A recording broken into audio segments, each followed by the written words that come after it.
hardcore gay butt sex. You want to see the gay butt sex? Maybe a little bit. That's the rhythmic pumping of gay butt sex. That's legit gay butt sex happening. Gay butt twink butt sex. Santa having gay butt sex badge. Yeah. And meanwhile, we're having gay butt sex wars. We're having gay butt sex. And this is where I might get Delulu. Huh? Delulu? Delusional? Motherfucker, hit the like and move on. Why do you feel like you have to have an opinion on every fucking thing that I put out? You have to be willing to sacrifice this idea of like one's own encouraged ideas of your own worth. Right? Like hitting the like and then being like, congrats is unnecessary. Hit the like and move on. That's all that's required. You're going to change. It's going to affect you. That's why people are like, don't read comments. I'm like, bring the fucking comments. But if you're going to talk crazy out of context and for no purpose, I'm coming after you. Understand who I am, though, too. Shut up, bald nigga. Shut up, bald nigga. Shut up, bald nigga. You guys like fucking around? Well, I hope you like finding out just as much because many of you are about to. Even if I found that, my dad left a negative YouTube comment, I don't think I would ever recognize him as alive again. Those people are worthless and they deserve to be made fun of. How'd you get banned? What'd you do? What'd you say? I think it was, why don't you say that to my face? And then there was a comma. The internet is full of schizophrenic psychopaths, dispensing their opinions everywhere in massive batches. Paragraphs on paragraphs of nonsense every day. Comments on comments. Right this way. Holy shit! Welcome, everybody, once again to Comments on Comments, the only internet show dedicated entirely to reading bad comments in funny voices and shitting on them, explaining what makes them so bad so that all of us can have a big laugh. Today I'm doing the show by myself, at least for now. Maybe somebody will come in, who knows. But for now, I'm just trying to see how long this show would naturally be without guests, because the first 2 episodes were incredibly long. I've also been working really hard lately, haven't had time to pen anybody in as a guest, but anyway, nobody cares about all that. I'm pushing Maddox further back into the show this time also. The last episode, there were 3 whole hours of me shitting on Maddox comments. We're still going to talk about Maddox. There's still going to be a big segment, but I don't think anybody cares as much as I do. I'm the one who Maddox is going around calling a pedophile all day, every day, obsessively for some reason. So I'm, it's my battle to go back and be equally obsessive and shit on everything he writes forever until he stops. But, I think everybody else will enjoy reading stuff from other people, other bad writers, more unique corners of the internet, stuff that's just more interesting than some has-been, bald, dumb asshole, who is scraping at scraps of relevance. Anyway, we're actually going to start with this example of what we do on the show. For anybody who missed the first 2 episodes, needs this explained, we, well, in this case, it's just me. I don't want to start saying we, because then it's going to sound like I've got multiples inside my head, like one of the commenters we're going to talk about in just a minute here. But our sample comment, I'll read for you. 3 cavities? That's hilarious. I've had at least 20 and a root canal. Brushing teeth is a waste of time, especially if you do it as often as they say. 2 times, 2 minutes a day? 1,460 minutes a year. A little more than an entire day out of your year brushing your teeth. Meanwhile, it takes about 20 minutes for a dentist to fill a cavity. Even 20 cavities in a year, 400 minutes. I had to read this one as the haver of the worst teeth on the internet. And you know, I have had, I think, that many cavities and a root canal, so it felt very appropriate. Maybe that was a philosophy I had through my youth, was that brushing your teeth was not that necessary. Definitely not as often as they tell you to, but you know, I've gotten better about brushing my teeth. All right.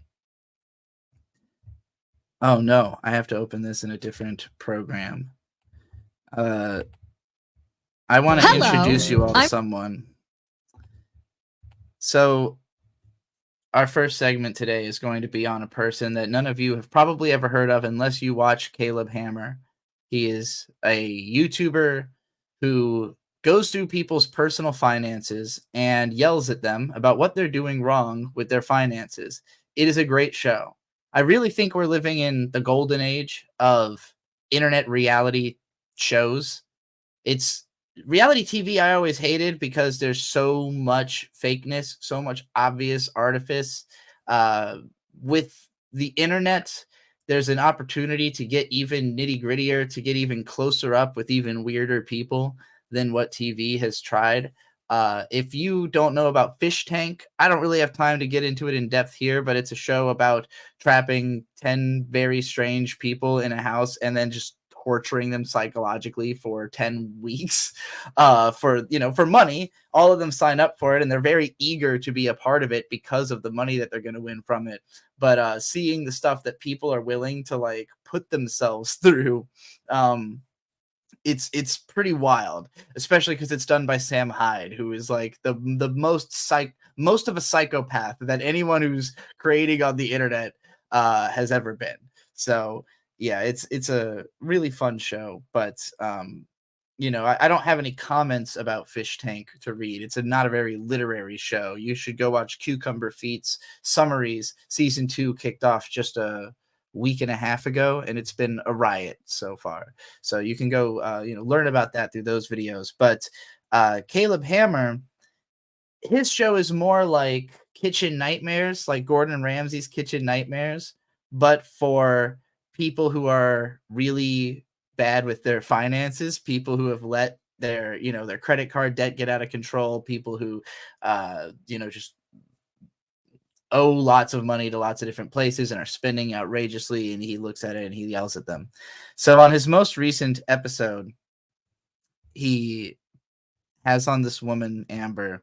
I put together a clip show here, a supercut of 2 minutes of Amber during the first 20 minutes of this show, because I was just listening to this in the background. I think Bird was watching it.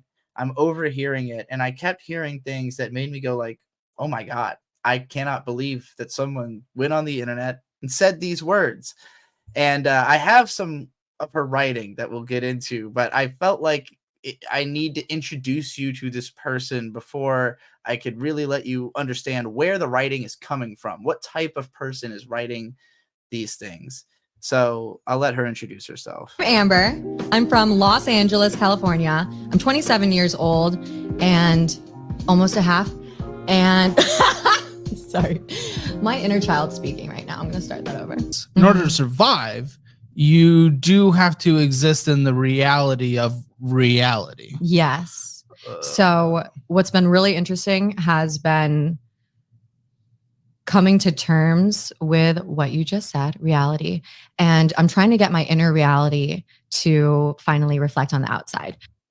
So this is a person who, by her own description, has trouble keeping in touch with reality. And most of this interview, there's times where she's describing her situation in her life in very reasonable terms, and then starts talking about her inner children speaking and all of these voices inside that are telling her to, I don't know, I guess make bad financial decisions. And when he calls her out for, being childish, she's like, well, yes, it's because all these inner children inside of me keep making all these other decisions that I've ended up in. That's an immature, childish thing to do. It is. You say, when you do this. So I know when children do that. Yeah. I literally feel overrun once in a while by, in spirituality, we call them the inner children, the inner aspects. And I literally have been giving them everything that they want. They're like, oh my God, I'm scared to make money. The thing is that So apparently the reason that her finances are so bad is that her inner children are afraid of making money. So you might be wondering, how is this person surviving? This is an adult woman. She does modeling gigs, but as is revealed through this interview, she does them very scarcely, does not make that much money to support herself with them. And basically, well, I've manifested a life at this point where I am taken care of so much by other You people. manifested a life? Subconsciously. Okay. Subconsciously, my inner aspects and inner children and teenagers, whatever, have felt safest when others are. That line particularly sticks out to me because it's enough to be talking about your inner children, but then she specified that some of them are teenagers or whatever. Which really has me wondering, how many inner children are we dealing with here? Supporting us rather than when we are supporting ourselves, because then it means we're not alone. Okay. Yeah. Do you see a therapist? I see many therapists, coaches. I'm also a coach to a certain extent. Yeah, so another part of her thing is that she's like a life coach and she's trying to help out other people to like get their lives on track. Meanwhile, she is on a show about getting your life on track. This, of course, gets brought up plenty by Caleb. You know, I don't want to reiterate too much of what is just the content of this episode. I really am just trying to give you the slice of the person that I observed here. But I do recommend watching this whole thing. It is gold. Venmo, what usually comes in through Venmo? Like, why? It used to be sugar daddy money. So yeah, sugar daddies, people who are just taking care of her.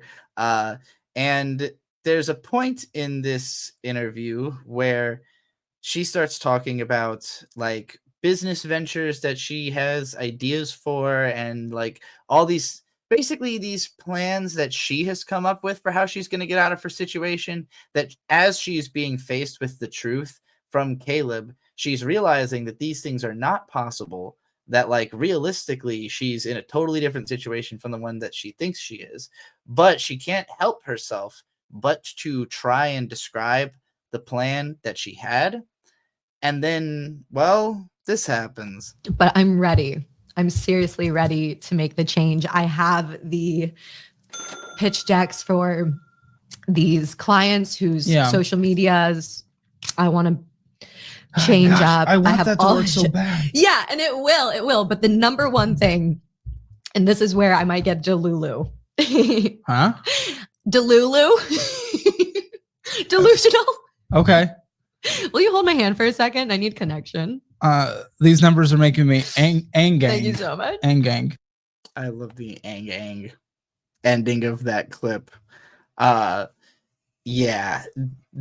So Delulu, a cutesy phrasing for delusional that I've never heard before. I've never seen a person who was so delusional but so self-aware about it.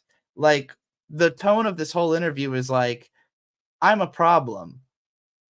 And then he's like, yeah, you are. And she's like, yeah, I am. That's the conversation for like an hour. Is like, knows she's a problem, knows she doesn't seem to be able to do anything about it. I honestly think it's possible this woman deserves to just be on disability, to just be taken care of by like the government, because I don't know how she could possibly survive. But nonetheless, the term Delulu comes from K-pop culture. I have not heard this at all, but you know, I don't listen to Dog K-pop. attack. Oh my god! I'm under attack by a Godzilla dog. Oh, did that really happen, or was that Delulu? I've been we're dog sitting. We're dog sitting out in Arizona right now. So nothing but time to podcast and look at big golden retrievers and also wonder what is going on with this woman. So, of course, I had to go find her writing. I was fascinated with this woman based on this episode, and I really want to be clear. I don't dislike this person. I don't think I would want to have her in my life because she seems like a handful. But I don't know how somebody like that gets help. I don't know how you turn that around. I don't know. I mean, if you already have a bunch of therapists and life coaches, I mean, maybe you need to switch them up. But let's go ahead and read what she does as a life coach. How does she try to inspire other people? What does her writing say? Mac and I left LA for an entire month, and let me tell you, it was life-saving. Don't we often get swept away by our city's cultural and social norms and forget that there are billions of ways to live life? LA can have you brainwashed into believing your self-worth is contingent on a number, on landing a role, on being the best, on being chosen. After living in LA for a year, I said see ya for the holidays and reconnected with family, Earth, God, and myself in Colorado, Florida, and Puerto Rico. There was still drama abroad, but it all led to growth because my healing work is paying off. So we'll stop at this paragraph.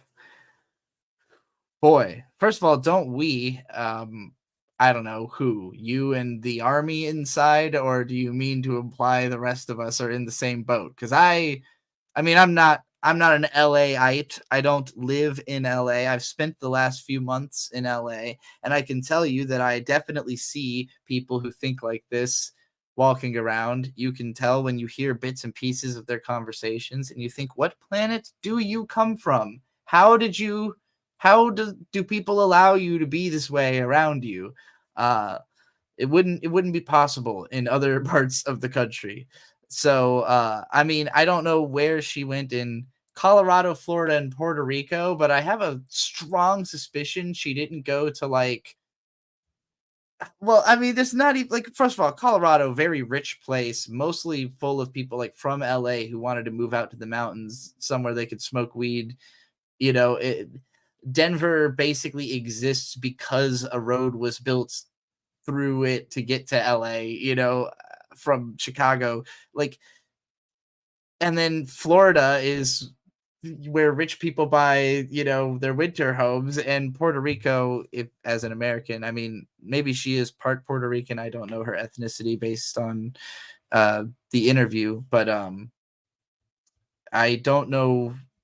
I know there's lots of people who go there just to party and, and be rich people. So this to me doesn't sound like a tour of self-discovery. It sounds like a party tour. It sounds like you went and hiked and got drunk and went to cool places and, had a good time. But all this stuff about how LA brainwashes you into believing that you are a chosen one. Oh, geez. I mean, I kind of believe that that's true based on the way that people act from LA, but do they think that being there means that they're the ones who get into heaven or something? It's a very strange way of looking at the world. My awareness is at an all-time high. Last Christmas, triggers which I would have let erupt in a firefighting fire reaction were met with more understanding and love this time around, so I was able to respond better. Wasn't perfect, but it was much better. So in this case here, I was sympathetic at first, but when I thought about it, she didn't say that she handled herself better. She said that other people handled her better, and so it went better, which is good for her, but it doesn't really reflect self-growth as much as, you met some nice people. Remember that the way you're used to doing something isn't the only way to do it, especially if you're getting some feedback that the people around you aren't vibing with you. I'm used to being late to everything, but my family would prefer to get to a show on time or not miss our ferry to I don't even know how to pronounce this place.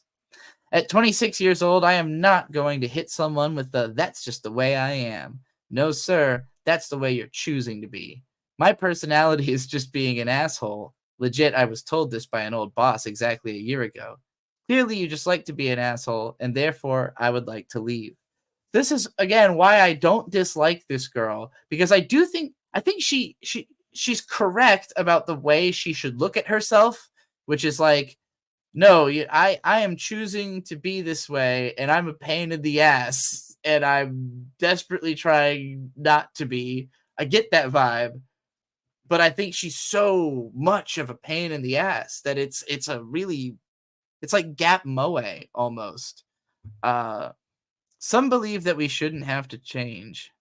Aren't you glad you learned how to use a toilet and you don't wear diapers every day? Aren't you glad you fixed that part of yourself that craved toxic partners or made you the toxic partner? No one has done that. No, not yet. You glad you have the option any day to incite a change which leads to a happier life in the long run? Make that career switch. Take that trip. Say that goodbye. Say that hello. Say yes. Say no. Sometimes we got to do what we got to do, not what we want to do, but you already knew that. So I vote that you heal. Go to that scary place inside, heal it, and the rest of your life will reflect the change. When you do, LMK, and we can all go rejuvenate in Puerto Rico, because we can all totally afford to go rejuvenate in Puerto Rico. I think she should start a rap career. I think when the motor really gets going and she gets comfortable writing words, it just turns into like a Dr. Seuss book. Of course, the immediate comments on this being people who have discovered her from Caleb's video. Schulzner Taylor, how's the budget going? And Working Winnie, faking a service dog is a felony.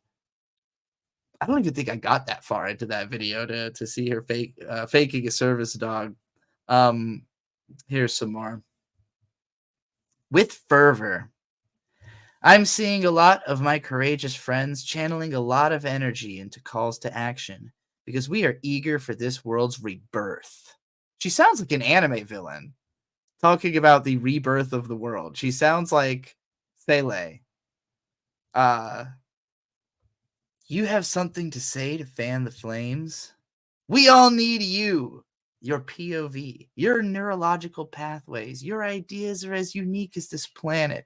I want to hear Jeff Goldblum or not Woody Harrelson. What's his name? The guy who plays the car in Cars. You know who I'm. Owen Wilson. I want to hear Owen Wilson read this. Therefore, there is a natural beauty and necessity in how you feel called to share your messages. This is actually kind of the opposite of what my podcast is about, which is part of why I had to read this. I was like, wait a minute. Some of the messages that some people send are wrong and bad. And this is something, again, Caleb touched on a lot with her in the interview. Like, how can you be a life coach when your life is fucked up? Like, how are you going to tell other people something that's useful to them? I think the best thing you can do if you're someone like me who's a real piece of shit and really doesn't have anything figured out and shouldn't be giving advice to anyone except on what not to do, you should just find people who tell you what you should do and then signal boost them. Like I'm doing with Caleb Hammer. Go watch that guy because he'll teach you how to live your life correct. Well, I guess we're kind of doing similar bits, but I'm not really giving corrective advice on how to write these comments well. They're usually so detached from reality that it's kind of hard to even tell them like what they could have said that would have made sense.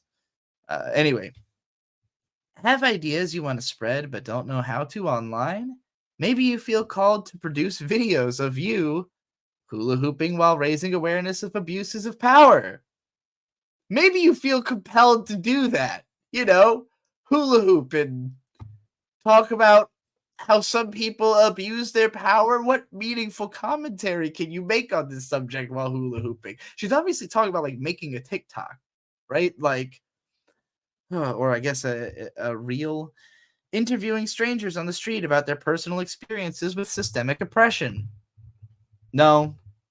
Never thought about doing that. Never thought about ruining someone's day by asking them weird questions while they're trying to get around. Stitching together gorgeous sunsets and voice-overing phone numbers to your local lawmakers. Wait, what? Stitching together gorgeous sunsets. Like, the fuck do you mean by that? And voicing over phone numbers to your local lawmakers. What context are you doing this? Like, voice-overing what numbers? What are you fucking talking about? What is voice-overing phone numbers to your local law? What is any of that sentence? Did you hear this sentence? No. These are things that you might want to do, that you might find yourself wanting to do, such as stitching together gorgeous sunsets and voice-overing phone numbers to your local lawmakers. What does any of that mean? I don't know. You got to get all these dogs out of here. They're just gonna helping. end the world. They're gonna destroy my reality. They're gonna do what you did on The Biggest Problem in the Universe last week. Yeah, exactly. Come on, dogs. Hey, my audio's still good, right? Last I checked, Where it's like, I'm not listening to your stupid podcast. ASMRing inspirational messages. I'm going to experiment with this one very soon. Oh boy, I can't wait. I think Caleb actually advised her to do this, which I thought was strange because I don't think she has a great voice. He seemed to. By the way, we watched some of her ads that she did, and like she is pretty hot. So like I understand how she gets some work, but her voice is just very flat. I think she could do better. I think she could improve in that regard. I don't think she's necessarily wrong, like a bad fit to be a model or actress based on being completely insane. I don't think that's cap for that job. Filming GRWM to protest Zionism reels.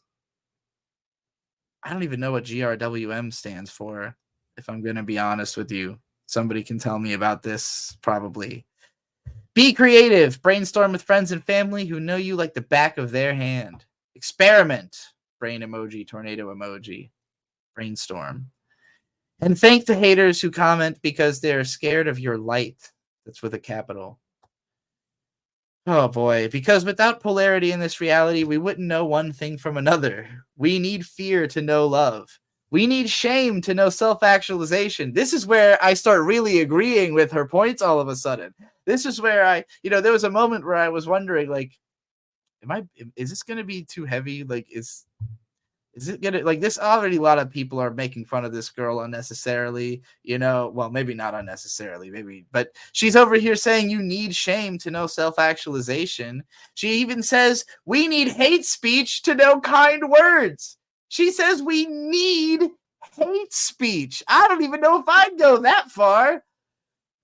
Especially not to know. I think you can know kind words. Like, you don't ever have to hear hate speech to know that, like, thank you is a nice thing to hear. We need war to know peace. No, we don't. We don't need war. We don't need war, period. We do not need war. Accepting that, which I don't, I'm riled up and ready to play my part by sharing my messages to hopefully experience a world that will leave war in the history books. All right, well, you accepted that we need war, but also that we should leave it in the history books. So I guess we needed war, like we needed it to have happened, but now it's cool for it to stop.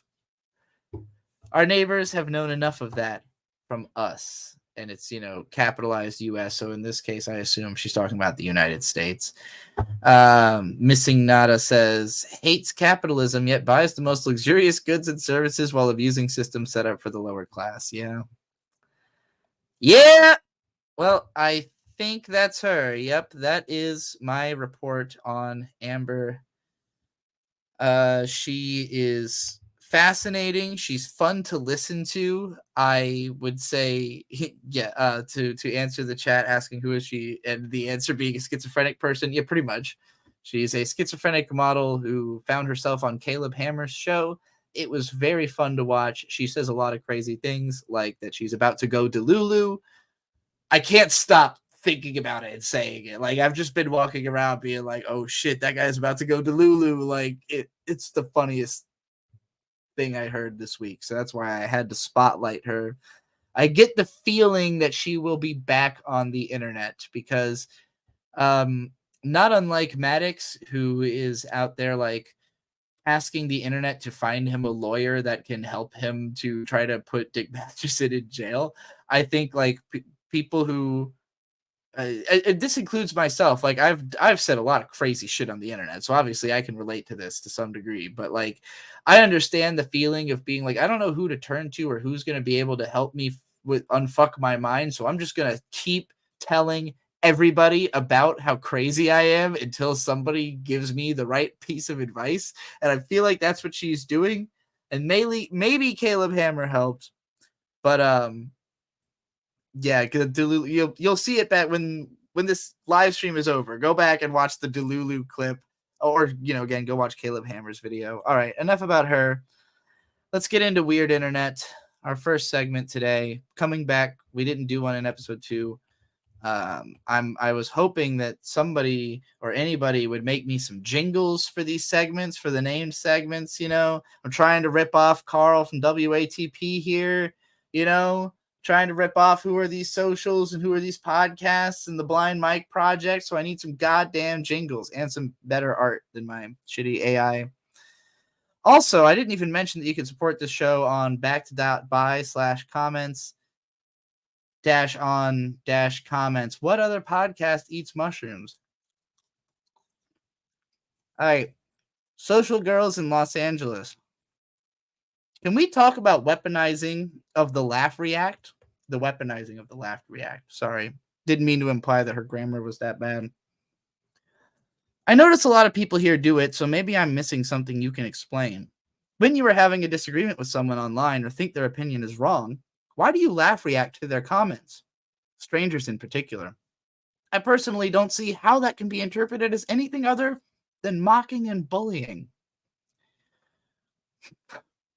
If it means something else to you, there's a reason I and many other people interpret it this way. Anytime I comment on a public post that involves serious issues like transgender rights, political beliefs, EXC, I guess that's supposed to be etc., the randoms that come call me a libtard laugh react to my comments every single time, and this is the experience for most. It can be very triggering for people that have trauma from abuse or bullying. If it's harmless or trivial to you, something to think about from a different perspective. I personally wouldn't want to share a cringy online behavior with people who are boycotting Bud Light. Okay. So this person's problem, why they're upset, is that they use the laughing, crying emoji. And they are upset that people who bully on the internet are using it in a bullying context and therefore ruining their image of the emoji. Like I'm not making fun of this comment for being upset with internet bullying. I understand. You get bullied, it's no fun. If you have trauma from bullying, don't post on the internet. Don't do it. I'm being as nice as I possibly can to you because you have trauma from bullying. Don't post on the internet. If this person sees this. It's an open, you're exposing yourself to everyone who exists, essentially. Potentially, I should say. You have no idea how and why anything you post on the internet could be found, could be interpreted differently. You just cannot predict what the things you say are, what effect they're going to have, how people are going to feel about them, how they're going to treat you on the basis of what you say. And especially if you're saying political things, if you're telling other people that their way of life is wrong, that in their mind is essentially bullying. So when you go around talking about things that you feel self-righteous about, but other people see it as like, oh, you're telling me that I'm a piece of shit? Well, fuck you, you're a piece of shit. And that's what they're doing to you. And you think that it's wrong of them because you feel that you are on the right side of the social issues, but they're never going to see things your way or treat you better. The best you can do is bully them back, make them feel stupid, make them traumatize them out of having their stupid opinion instead of letting them do it to you. Anyway, I don't think your opinions are necessarily stupid, except for the part that you think that these people using this emoji is going to transform how everyone views this emoji to associate it with bullying, even though you're using it in completely different contexts. Someone who thinks like you, somebody who would make that association, is somebody I would bully because of the way that you're literally accusing, you're creating guilt by association for a smiley face, like a commonplace smiley that is used in hundreds of different contexts, but because it's used in one context you don't like, you're afraid of even using it because it could be associated with that one context. That's silly, we'll say, so that you don't go and kill yourself or whatever. By the way, I was on the latest episode of The Biggest Problem in the Universe, podcast that I've obviously talked about quite a bit on this Comments on Comments show, because it was the show that Dick and Maddox did together that created the big drama between them. It was gone for like 5 or 6 years, and then it was reestablished with Dick and Vito after Dick won the trademark dispute and got the rights to use the name. So, that's been going for over 2 years now. It's longer than the original show.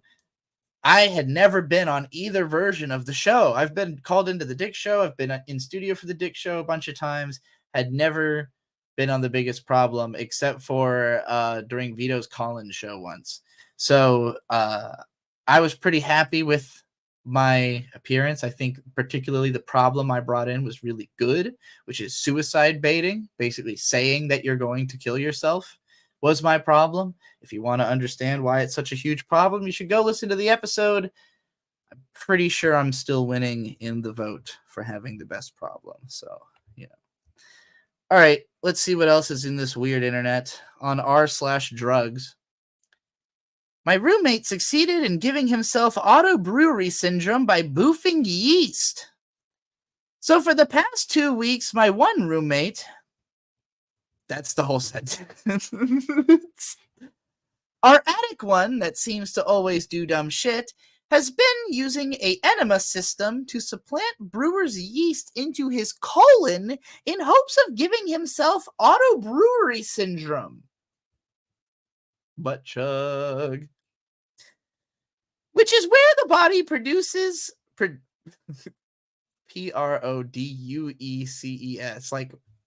like I'm produces, pro having two anyway. Which is where the body produces its own ethanol for one reason, metabolic issues, or another, shoving yeast up your ass. Well, now he is drunk 24/7. Can't eat Brett or any sugar or he gets smacked. And he forgot how much gas yeast makes. He shit himself 2x today. All his shit is apparently like fire. Well, it's full of alcohol, so no shit. And his head hurts. I'm about ready to get the landlord to kick him out. He's run off naked on PCP, stole Dataracita thinking they were morning glory seeds, and now made himself into a brewery. I hope that story is true. That's fucking amazing. I don't remember how I came upon this one. So thank you to whoever gave me this. If you want to send me comments for the show, by the way, I've been pulling most of these by myself. I've got a couple of groups. I've got a Discord channel that is on the About page. I've been talking to people on Twitter, trying to gather more comments, but nobody's been really dedicated to the cause. I need more recruits out there looking for weird shit like this that I can read, because I would never have thought to go on r/drugs to find a guy boofing yeast. Oh, this is one that this is a unique one. So this is a DM thread that I got permission from both of these people to post, which is kind of, it's funny that one of them would have allowed that, but these two are frequent commenters in the Dick Show Discord. SPUS was trying to get a link to a stream from Lemonsaki here, and here's how he went about it. This person is like this all the time in the Discord. I think I might have to do a Morty voice. Oh, I won't suck your cock or nothing, but I'll make loads of empty promises if you shoot me the PKA link. Come on, bro. We're like best buds, right? This is by no means a very poor attempt at emotional manipulation. I'm certainly not projecting my thought patterns onto you and schizophrenically begging for free access to stuff that will be available to me in less than a week. And I definitely didn't just delete an 86-word run-on sentence that I didn't count. Look, the point is, I suck cock for quicker access to free media, and I really need you to do me a big one here for, like, mental health reasons or something. To which Lemonsaki replied, I would have sent you it without all this gay shit, man. I thought that was pretty fucking funny. SPUS, calm down. Calm down, man. Calm yourself. Just take it all down a notch. It's gonna be okay. The deleting an 86-word run-on sentence, that I didn't count, by the way. That's just a number. I didn't specifically count the I believe you did because you said you didn't. Anyway. All right, that's enough weird internet. Let's touch in on Boogie. I feel like I've had one or two Boogie tweets for each episode. I haven't really cracked into Boogie I don't know enough about his history, and there's a lot of there's the big documentary about him, but I've heard that's not very good or realistic. He had too much of a hand in it himself. From what I hear, I don't know. I'll check it out at some point. But he tweets things that I go, you just could have not said any of that all the time. So he came out talking shit about Gerard the Completionist, which is a drama I haven't talked about at all on the show. Really, it's ongoing. It really exploded a couple weeks ago. I never really watched The Completionist, so I don't have a stake emotionally in that drama. Lots of other people are talking about it, and it's not very written. It's mostly video clips. So, but Boogie here decided to chime in about how good he feels about never having done anything as bad as Gerard the Completionist. So, of course, this person, Kayla at Unite Ireland, says, I guess I have to do an Irish accent. No, I told myself no racist accents on this show. The irony of this take. You're also a piece of shit and your girlfriend deserves better. Send her over, winky face. It's not the take I expected from somebody calling themselves Kayla. Boogie says, y'all out here thinking I did anything. No, that's too much of a Ralph voice. Y'all out here thinking I did any. God damn it, I can't read Boogie. Y'all out here thinking anything I did can even come close to $1 million in charity fraud. I don't mind being your big, scary boogeyman, but you gotta have the tiniest amount of perspective and reality. Absolutely insane takes from some of you. Oh no, Boogie spent his own money on crypto and hookers, then tried to keep that private? He also was dating an adult. What a monster. Spooky. Boogie, that's just what we know about you. Nobody assumes that we know all of the bad things you've ever done. We all assume that you very privately, I mean, if the things that have gotten out are so devastatingly weird and spent his own money on crypto is a very brief way of talking about not having paid taxes or all the other things Caleb Hammer talked about it, because how I found out about Caleb Hammer actually is just because Boogie went on recently and got hammered. But all the stuff about the hookers, it's more specifically the way he treated the hookers, the way he was having girls on leashes on all fours, walking around conventions in front of him. He does things that are beyond the pale of what any other person has done. So for him to talk about it like, oh, well, I'm so high and mighty, at least I didn't commit charity fraud. Like, we don't know what you've done, Boogie. You probably shouldn't try to draw this kind of heat on yourself. Why even speak up? This is not your place to weigh in on this. You don't look like a better person by way of mentioning that someone else is worse than you. That's just not how that works. Two wrongs don't make a right. All right. Oh boy, it's Stuttering John. I wish Bird was here because this is really Bird's segment. You know, this is where he's supposed to do his Stuttering John impression. But I guess I'll have to do mine. This is from yesterday. To all of my haters, die. To the other 5 people, Merry Christmas. This is what has made John Melendez entertaining for me is this guy, he's an idiot. Everyone hates him. He's constantly fucking up. He seems to be aware of the fact that being like a really hateable heel is the only way that he's making any money or getting any attention on himself.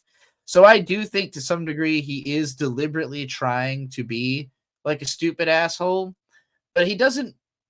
I don't think he realizes how much worse he is at it or how much more hateable he is than like other people who are doing the same bit but aren't like fucking people over in terms of the law, you know, like basically being a Maddox, making mistakes that will make people really vindictive and really not like want you to be able to fuck with their lives anymore. So yeah, John, you know, I think this is funny. It's funny that he's acknowledging there's only 5 people, which that's a pretty high number for John. I think he's talking optimistically there. He's rounding up to the nearest half 10. But yeah, you know, the heel look is good for him. I think it works out. He's always talking, as we've chronicled on this show, about his Jeopardy answers. So somebody told him, Sheen says, I got 100% of the Jeopardy questions today. To which John says, it hasn't aired yet. And of course, LLD says, you know, it airs at different times in different regions, right? I watched it 45 minutes ago. No, he wouldn't conceive of such a thing. Oh, this is the one I really wanted Bird for because he was so creeped out by it. So this is a photo of all the wives of people who were on the Howard Stern show. John Melendez is saying, I still say my wife was the hottest. The problem is that John and his ex have been divorced for a long time. And so it's very strange for him to be going on the internet. They don't like talk. They're not like on good terms. And he's like bragging about how he had the hottest wife 20 years ago of the people on the show. This is kind of gross. Ekul responded, 43152. Which one is your ex, John? All right, that's all the Stuttering John. I was going to do this Eric July segment if I could have Riley on, but I assume he's busy with something else because I did not get a response from anybody about being on this episode. But we'll take care of that some other time, I guess. All right.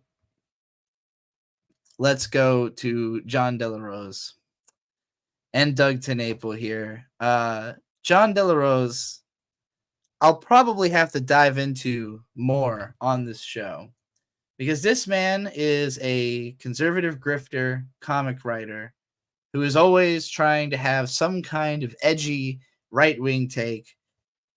He goes so far over the top that it's obviously fake.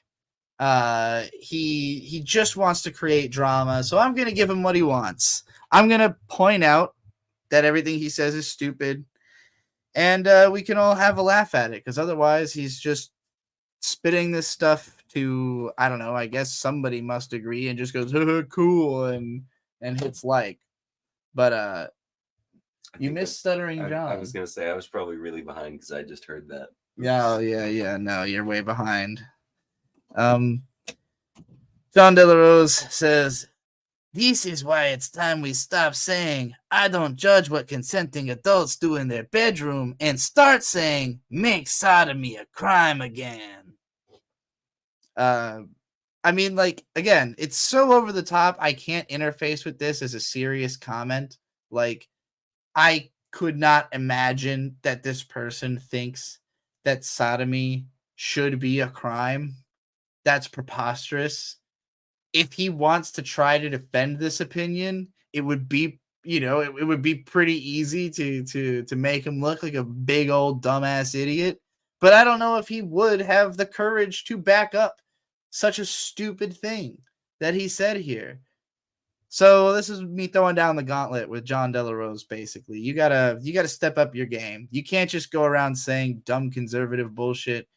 You just kind of look like a lol cow, especially with the nobody numbers that you pull on YouTube and Twitter. Like, come on, you could be trying a lot harder and making a lot more money. So let's do this dance. That's it for that segment. It's time to get into my favorite segment, Local Yokel Reviews, where we talk about bad reviews of places that I happened to be nearby to over the course of the last couple of weeks. Bird and I travel for work, so we're always all over the place. I can't even remember where we got these ones from. Maybe no, it wasn't Calabasas. That was the show before this. I can't remember. This is a 99-cent store that had some funny reviews. And at first I thought some of these people were being unreasonable, but as I put together a patchwork of them, I think this store might actually be unreasonable. Anyway, here's Sergio W. 1 star. No price marked on shelves. Nothing costs 99 cents. Cheese puffs and others cost more than the supermarkets. Paid $3 for saltine crackers from Mexico. 2 2-liter Cokes for $5. Change your name to Pay More. Bought 4 items and paid $7. Rip off. I was entertained by this because he goes through everything he bought, right? So he bought 4 items for $7, 2 2-liter Cokes, saltine crackers from Mexico, and cheese puffs. He didn't specify what the cheese puffs costed. He just said that they cost more than other supermarkets. This is like a math game you would get in school, like you could be, oh, okay, so then the cheese puffs costed. The 99 cents only store, it is called the 99 cents only store, but it's, nothing is 99 cents. It's all things that end in 99, which is always the case at pretty much any supermarket. It's just the name of a store.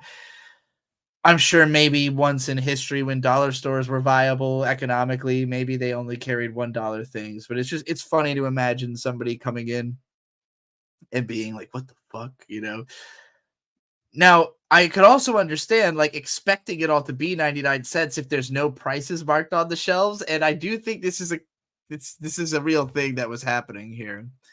Guillermo Milan said with 1 star, parking lot is a nightmare. It's worse than the streets in TJ.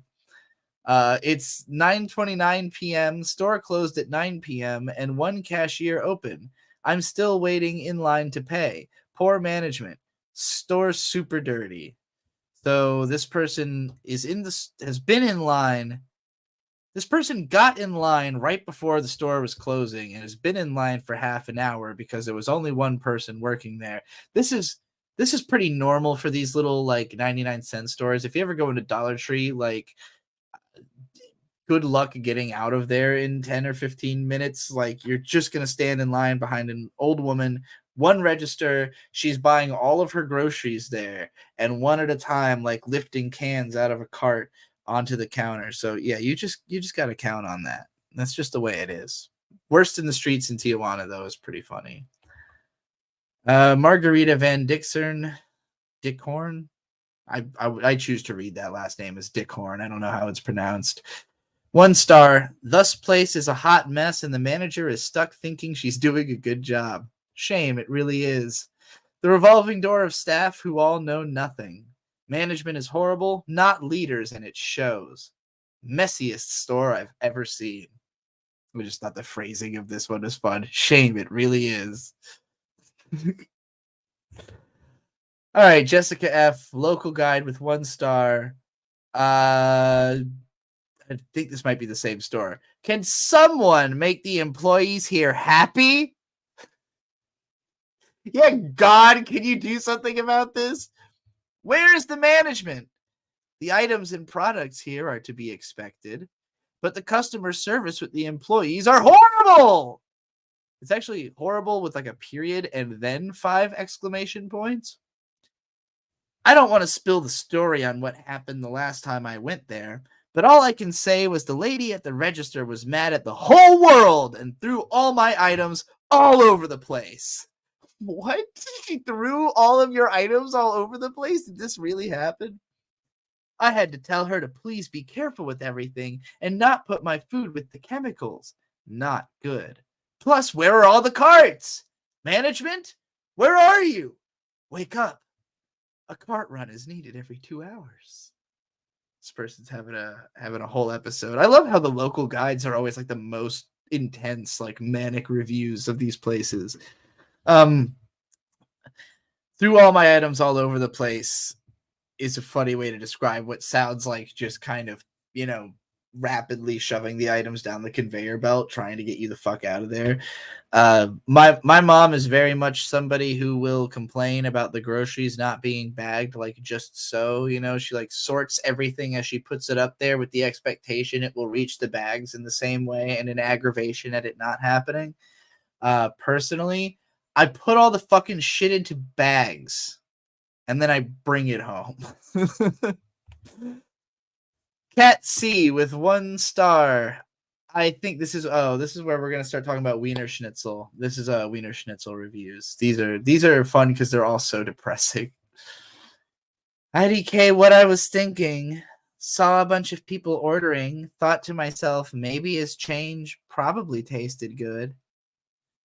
All I wanted was an ice cream float and ended up getting a chili cheese fries because it's been over 20 years since I last had it. Now I know why I never came back to Wiener Schnitzel. It just tasted so bad and bland and salty. It was cheap with a coupon, so why not, right? I was so wrong. Also, do not get a strawberry Southern style tea. It was so bad. There's not much to say. I love that there's not much to say after writing like fucking 2-paragraph long review where you described every aspect of the experience of going to Wiener Schnitzel in extensive detail, but also this weird like deflection of blame. All I wanted was an ice cream float and ended up getting a chili cheese fries. Like as though it like she was forced, like her hand was forced. She showed up with a coupon for the chili cheese fries though. It was cheap with the coupon. So she went there to get an ice cream float, but she had a coupon for chili cheese fries. Did she also have the coupon for the ice cream? And she just ended up using both coupons. She was just mesmerized by the existence of the chili cheese fries. And having been over 20 years, you went to a hot dog restaurant and you got chili cheese fries and ice cream float and strawberry Southern style tea. You got a sweet tea and ice cream also. Like this is such a weird meal to get because there's no filling aspect, but it's incredibly unhealthy. Like probably more calories than just buying it. Like if you got a meal with a Diet Coke where it would be like a hot dog and fries and a Diet Coke, I am sure that would be less calories than chili cheese fries, a Southern style tea, and ice cream. All right, moving along. Edward A with 1 star. Will not let you order 20 minutes before closing. Super disappointed. Hopefully that changes soon. Probably not. It probably means they're short-staffed and there's lots of places that just start their process of closing before the time that the store closes. The expectation is that they're open that late so that you can, finish your food and get out of the store. I understand it's a Wiener Schnitzel. It's fast food. Maybe you're thinking I should be able to get in and out within 20 minutes. But, if there's anybody ahead of you and they're trying to get the place closed, don't fucking come 20 minutes before they close. If that's the only time you can go out for the food, go to another Wiener Schnitzel, I guess. It's just funny to give a 1-star review based on not even getting to eat the food. Like, I guess it really truly didn't suit your needs, this place, but you know, you're dissatisfied with something they don't do. Alex C, 1 star. Well, here again, order cheese fries. I was going to give it a try, and once again, dissatisfied. Now in Corona, I guess they don't care. And don't get the fucking cheese fries at Weiner Schnitzel is what I'm getting out of these reviews.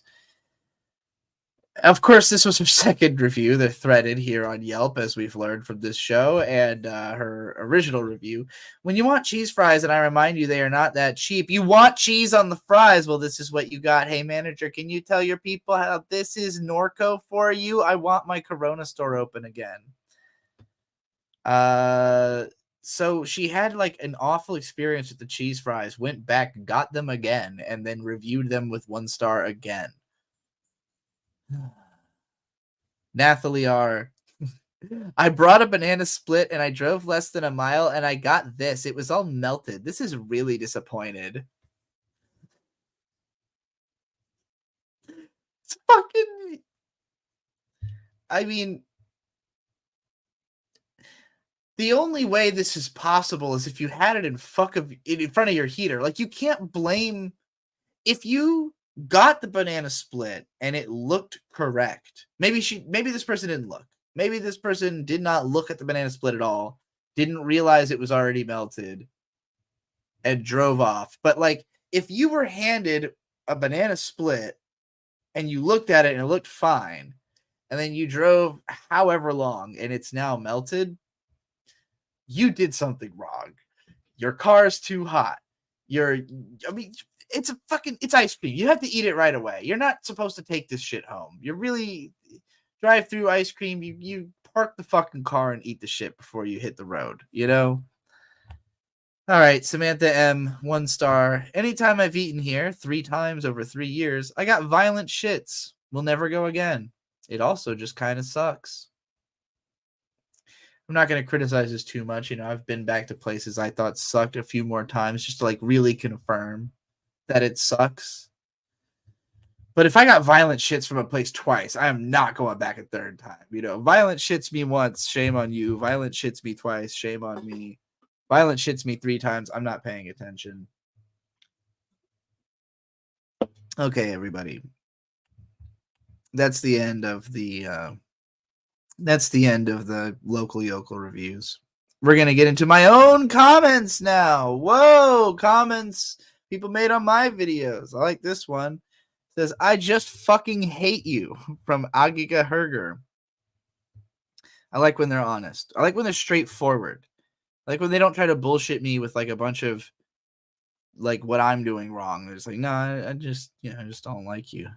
That's a lot easier to deal with. Unlike this person. Highlighting this, Flintwood 4355 says, dude, with all my love, I am so happy. No, I am so happy for you that you have a platform to express yourself and produce content. Please keep doing what you love. That being said, I wish this shit was never in my life. I know I'm just shouting to the ether, but holy shit, I hope you can take more time to reflect on yourself and get your shit together. Much love. To which I responded, you could like unsubscribe or something. Why do you have this shit in your life that you don't want? I didn't do this to you. I didn't click on the video. I didn't invite nothing into your fucking life.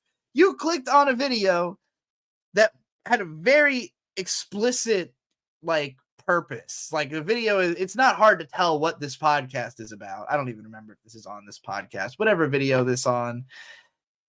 You can tell what you're getting yourself into. If you don't like the product, stop engaging with it. There's people who just like can't bring themselves to unsubscribe because they have like this phantom of an idea that you're just gonna do something you did before again one day. It's not going to happen. You need to stop being Delulu and come to reality. All right, it's time to get into Maddox. This is another comment on one of my videos that I appreciated because it bridges this gap really well. Stalkers is a Maddoxese colloquialism which comes from shortening the word projection. not really funnily phrased or anything, but you know, it's true. And here's another comment from Arakiz666 who says, you know, I don't know how healthy playing a game of chicken like this with Maddox is. I feel like it's a giant waste of your time, but you do you, Queen. Yeah, I mean, maybe it is a giant waste of my time. That's why I pushed it to the back of the episode. I know it's not the most exciting part of the show because, again, nobody else has a reason to give as much of a fuck as I do about the fact that somebody who I was a fan of on the internet when I was a teenager is now going around trying to not only fuck up my reputation, but mostly use me as a bludgeon against my friend's reputation. It's very upsetting for me, but I think it's maybe too tertiary for a lot of the audience to care about, but we'll see. We'll see how intrigued you all are as we get into these comments. I'm also going to skip a few that I already gave to Dick on Twitter and he already covered on his show. I'm not going to redo clips that are already burned. But no worries, I have a lot of fucking Maddox comments. So let's go. We'll start with this email. This is from way back in 2014 when the original Biggest Problem was happening. I thought this was funny as somebody who does a lot of podcasts. It's called Yap, Yap, Yap, Yap, Yap. From Captain. Dude, do me a favor from now on. Count to 5 or 10 every now and then during these episodes. Just count to 5 or 10 seconds and see how long it's been since you've said something. This episode was painful to listen to because of all the interruptions. I can't get out a complete thought during some of these episodes, especially during my last problem. I couldn't even get you to stay quiet during a 6-second audio clip. You interrupted 2 times during a 6-second clip. Just relax, man. Listen during the Webby part and see how often you let me finish one full sentence. All right, I'm going to take a break because that's exhausting. So this is Dick complaining, no, it's Maddox complaining to Dick about how he interrupted him too much on the latest episode of the podcast that had come out. I think this is really funny because I get comments complaining about Bird interrupting me or me interrupting Bird. Bird complains about me interrupting Bird or me. Everyone complains about everyone interrupting everybody else because on a podcast, it's really hard to get all of your thoughts out. And if you're trying to balance your conversation with somebody else's, there's a good chance you're going to end up interrupting each other. Sometimes it's really bad. Sometimes people are overexcited. You know, I got upset at Vito on The Biggest Problem because he was just talking so much. There's no pause, no way for me to get in there. And, you know, the brief pauses he took, Dick had to fill in so he would be able to have had something to say. But that's what it is. If you want time, if you want to get in, interrupt. Just interrupt back. You know, like if this person's not giving you the clearance that you need, you got to take it. Or you got to stop doing a show with that person. There is no universe in which Dick Masterson was going to go back, listen to the episode, hear how many times he interrupted Maddox and go, you know what? You're right. I did interrupt you a lot. I'm sorry. He was probably upset with Maddox. He was probably doing it on purpose because he was pissed off with him. That's what I would do if I was in Dick's position. For example, when I was just trying to read one sentence of the best game nominees during the Webby part, I started reading the sentence. You interrupted with a tangent that took 4 minutes and 59 seconds to finish before I was able to finish reading that one sentence. I couldn't get to some of my jokes and content because it took so long to get through the list. It's hard to listen to when we jump around too much. I let you talk for 57 seconds before an interruption during your first problem to let you tell your story so you could paint a picture. You see what I'm saying? Could you please return the favor? So it's funny what I think it's very appropriate that his name is Captain on this email because he is attempting to captain this ship. He's attempting to be the one in charge of how this show is. But the show is always a 2-person effort. There was no reason that Dick should listen to Maddox about what the show should be. If they had disagreements, they were going to have to fight out those disagreements. And Maddox didn't want that. He didn't want someone else to have as much power as he did in the decision making of what he thought was his show, because he's so fucking precious about his brand and about how this was going to be, you know, part of his identity going forward, which now it is the dominant specter of his identity. But what you have to do in this situation is to recognize what the show is and adapt around it. You can't try to force it to be what you think it should be if the person you're doing it with won't do that. You have to figure out how to make that show good, or again, to not do that show. But like, there's always people who are going to complain about the way the show is in some little way. There's always something that bothers you, especially if it's a long form show where you've got clashing personalities and they're trying to have something to say about every subject literally in the universe. Something about it's going to be annoying. There's going to be episodes that you wish you had skipped. You know, there's going to be problems that are badly argued. There's going to be just bits or ways about it that are annoying. But most of those things that annoy you are going to be someone else's favorite part. I've never minded interruptions in podcasts. I can keep track of what's going on. You know, like there's a point at which a podcast can become a clusterfuck and you can't tell what anyone's saying anymore. Usually more because they're talking over each other. But I don't think two people interrupting one another makes it difficult to follow. It just makes it frustrating for the person getting interrupted. And I think that some of the audience, that frustration rubs off on them and it makes them feel frustrated. But for some people, that's a fun feeling. Like, I enjoy feeding off of like listening to these guys like, oh shit, they're like about to get into a fight. You know, that's what makes the show good. That's the fun, the thrill. Whereas other people are like, oh, I want this to be more of a background noise situation. So, you know, I understand that they're both styles of shows. But Maddox is he's really barking up the wrong tree, trying to get Dick to change the nature of the show to something that he doesn't think would be better. He just didn't agree. So, you know, this was obviously not the way to try to convince him either. From Setsk Midkus. Oh, geez. No, I'm not doing this. This is too long. Maddox, sorry to hear that you've gone through something similar. Jepet86. I was too nice to a guy who is a failed comedian / rapper with a small online fan base.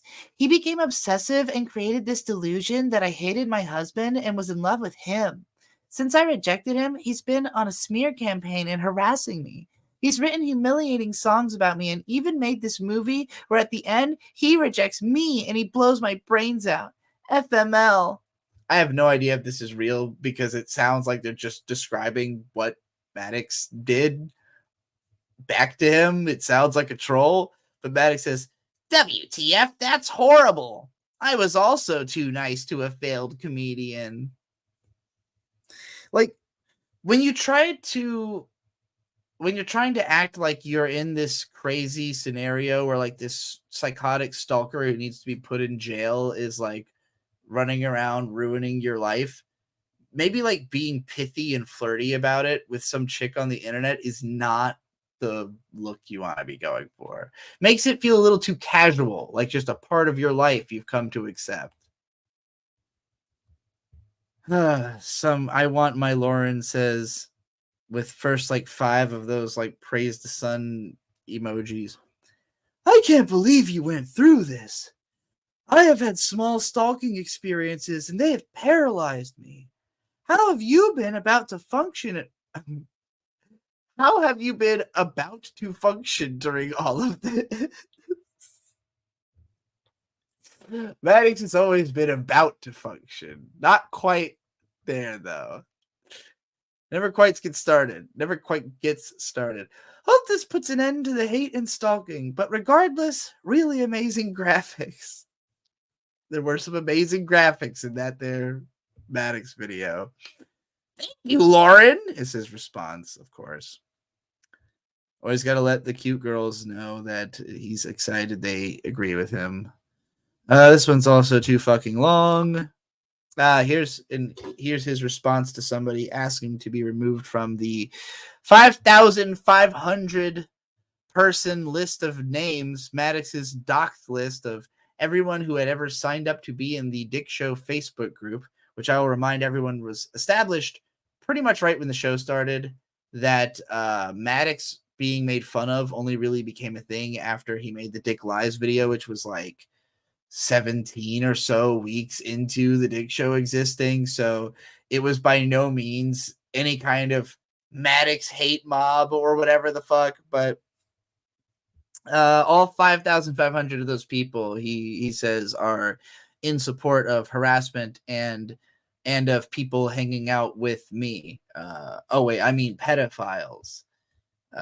That's what he calls them. Anyway, I've removed your name from the list, but it sounds like you have a long history of supporting bad people. For your own sake, you should do some reflecting and understand why that is. Maddox, you associated with Dick Masterson before anyone else. That, like, if you're trying to take credit for making him popular, which I'll remind you, there were people who discovered the old show because they knew who Dick Masterson was. He had been on he'd been on Dr. Phil, very famous appearance that had, he also had his website, Men Are Better Than Women. Like, I know people who found Dick before they found Maddox. But if you were trying to take credit for introducing Dick to the world, how can you then go around telling other people, like, well, you shouldn't associate with that guy. You did this, Maddox. You were his friend. You were his cosign. What the fuck are you talking about? You'll likely learn the hard way many years down the road, but you can avoid it if you do some self-reflection and, if you don't already, some therapy. This isn't me trying to gaslight you or call you crazy or whatever. It's something all people should do and something that all people can benefit from. Make better choices, man. You are literally trying to gaslight them. You're telling them what they're about in their own life and making judgments and assumptions about who they are and what they do. Just overall gross armchair psychology. Go vote it up. This person asked, this is just some weirdo saying, Maddox, I have some very important information to share with you about Fanboy privately. I have proof too. God, I hope whatever the fuck that is materializes in some form. Legit question. Do you think things would have turned out differently if it had just been left at creative differences? No, that's where I left things. Then he started slandering me almost immediately by accusing me of stealing the iTunes feed, attacking my sponsors, the rape list, etc. Did you watch the video? Watching the video won't help you understand reality, but yeah, he keeps insisting immediately. It's like it wasn't until you hijacked the iTunes feed, which in turn deleted all the old episodes of the show, and he's claiming he didn't know this would happen. Like, he's acting as though like, oh, I didn't know that happened, but if it did, I mean, I did upload them all on SoundCloud, which was like much later. So he's pretending like he never did anything and didn't just cause all of this in the first place. All right, let's get into some stuff he says it's not about the drama, so we can remind you that he's just a bad writer in general. Every time I read a news story about 3D printed organs, I immediately think, yeah, I guess I'd try one, before I read that it's for organ transplants. Of course, for organ transplants. I mean, what else would people do with 3D printed human organs? And then it's like a monkey, doing the like 1,000-yard stare meme. Is Maddox trying to say he wants to fuck a 3D printed organ? Is Maddox not just that he wants to, but that it was his first thought, like before he even realized that it would be? I mean, I know that's the joke, but it's not relatable. Like, nobody else would ever have come to this conclusion, and he doesn't he doesn't cross the line to make it like edgier in your face. You have to think about it, and you're like, is he talking about he's gonna like fuck the organs? Or I mean, maybe he'd say I'm projecting. He's like, oh, I didn't even go that far. You're the one saying that I was gonna, it could have been any number. I don't know what else this could be implying. Maddox, why do you always insist you want to stick your dick in weird places. Just that part of your personality, shoot that one. Get that one out of there. I've received so many apologies in my inbox, it's overwhelming. I'm making through all of them and appreciate the kind words, acknowledgement, and support. Making my way through these as fast as I can.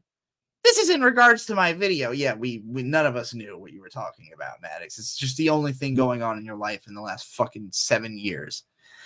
Check it out if you haven't seen it already. It's a prescient documentary about online mobs, smear campaigns, and the people enabling them. It's opening a lot of people's eyes to a huge problem. You can check it out here. The gall of this person. He's talking about how his call to action for someone to help him find a lawyer that could put someone in jail for bullying him on the internet is a prescient documentary. How fucking seriously are you taking this? Really, Maddox? Like, you can't think that this is something that like helps your case in like a legal sense of like being whimsical and funny about this whole thing. Bronchitis man. I saw a guy commenting on your videos saying that almost everything you're saying is false and that he could prove it. So I took him upon the offer and asked him to disprove a couple of points. He didn't. He later started accusing me of being Maddox. Turns out the guy has been posting about Maddox for at least 1 year on Dick's subreddit forum. Some people on these videos who are questioning Maddox are almost certainly losers from Dick's forum that have been gossiping about Maddox for years. Abject loser. Yes, people have been following the story for years. It's been an ongoing problem. People have known. People have been. Yes, it's a if anything a pretty famous aspect of online discourse in the last half decade. Yes, people have talked about it before they. I mean, there's a reason why they know that everything is wrong in the video because it's been talked about it so much. All right, I'm getting tired of talking about Maddox. Oh, yeah, he keeps releasing segments of his big video as individual little pieces. But, like, some of them are going to be different and not all of them. He said he was going to do Q&As that would be live. None of that has ever transpired. So, I don't know. He seems to be content to just type an endless number of words into the comments.